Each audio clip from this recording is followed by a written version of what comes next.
de nou enrocat amb sa llengua, l'espai on els escacs, la cultura i les paraules de Menorca es troben damunt el mateix tauler.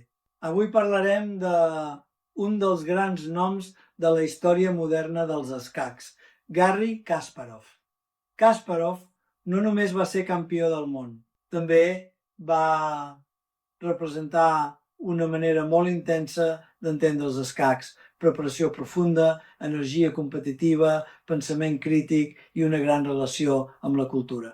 També reflexionarem amb una frase vinculada a Muriel Casals, aprendrem què és el peó de rei, resoldrem el problema del dia i acabarem amb una expressió menorquina molt coneguda, lo que ets ulls no veuen, Escol no ho sent.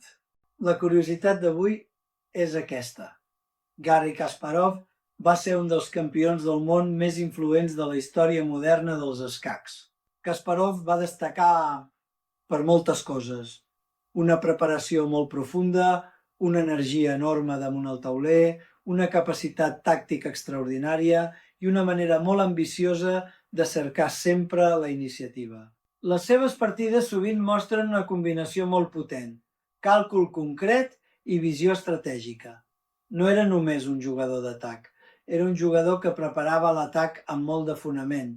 Kasparov també va ajudar a fer créixer la relació entre els escacs i la tecnologia. El seu famós enfrontament amb Deep Blue va marcar una nova etapa en la història del joc i va obrir moltes preguntes sobre intel·ligència artificial, pensament humà i màquines, però més enllà de la competició, Kasparov ens recorda que els escacs formen part de la cultura. Un tauler pot ser una eina per pensar millor. Una partida pot explicar una manera de veure el món i una jugada pot mostrar caràcter, preparació i imaginació. La frase d'avui està vinculada a Muriel Casals. La cultura és l'eina que ens fa lliures. És una idea molt poderosa. La cultura no és només saber moltes coses. És tenir eines per entendre el món, per expressar-nos, per decidir i per participar amb criteri. Als escacs passa una cosa semblant. Quan aprenem escacs, no aprenem només a moure peces. Aprenem a observar, a calcular, a respectar regles, a acceptar errors, a preparar-nos i a pensar amb autonomia. Un jugador que entén el joc és més lliure damunt el tauler. No depèn només de trucs memoritzats. Pot adaptar-se, interpretar la posició i cercar el seu propi camí. Kasparov representa molt bé aquesta idea.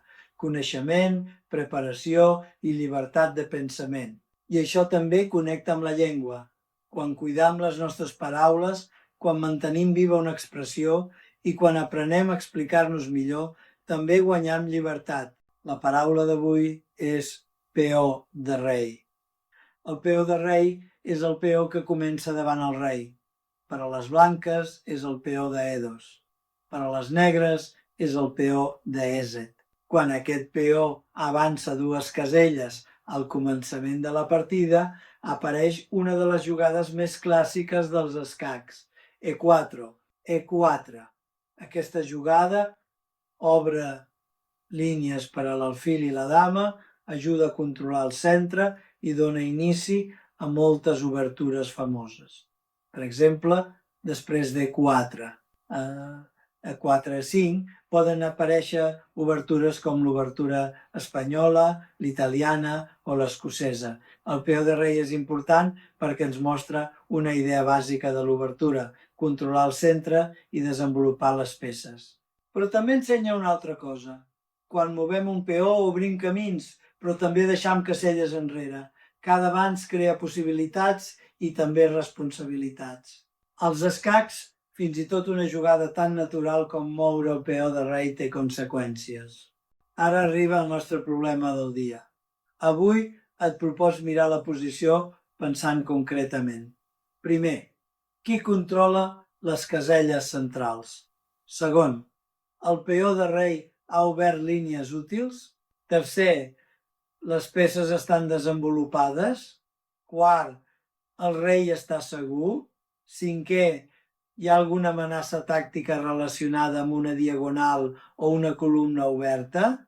Et deixo uns segons per pensar. Quan estudiem posicions que neixen del peó de rei, sovint trobam partides molt obertes i dinàmiques. Les peces poden sortir ràpidament, les diagonals es poden activar i els atacs contra el rei poden aparèixer prest. Per això no basta moure 4 i atacar sense més. Cal mirar si les peces acompanyen el pla. Una dama sola pot ser vulnerable. Un alfil actiu pot ser molt fort. Un cavall centralitzat pot crear amenaces. I un rei sense enrocar pot ser un problema. Ara revisa la teva resposta. Has mirat al centre? Has vist les línies obertes? Has comprovat la seguretat del rei?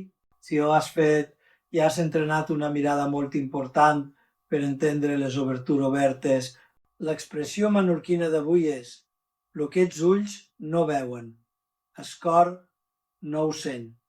Aquesta expressió vol dir que allò que no veiem o no coneixem sovint no ens afecta de la mateixa manera.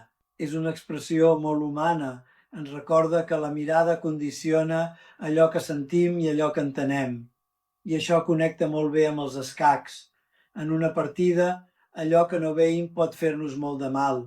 Una peça penjada, una amenaça amagada, una diagonal oberta, una forqueta de cavall, un mat en una jugada.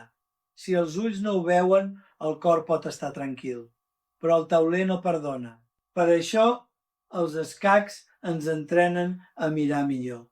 No basta mirar la nostra jugada. Hem de mirar també què vol fer el rival. Podríem dir, el que els ulls no veuen, el cor no ho sent, però els escacs precisament hem d'aprendre a veure abans que sigui massa tard. Avui hem après que Garry Kasparov va ser un dels grans campions del món moderns i una figura clau per entendre la relació entre escacs, cultura i tecnologia. Hem reflexionat sobre la cultura com a eina de llibertat, hem après què és el peó de rei, hem entrenat la mirada sobre el centre i hem descobert l'expressió menorquina, el que els ulls no veuen, el cor no ho sent. Això ha estat enrocat amb sa llengua. Ens veiem al pròxim episodi i recorda, els escacs, mirar bé és el primer pas per pensar millor.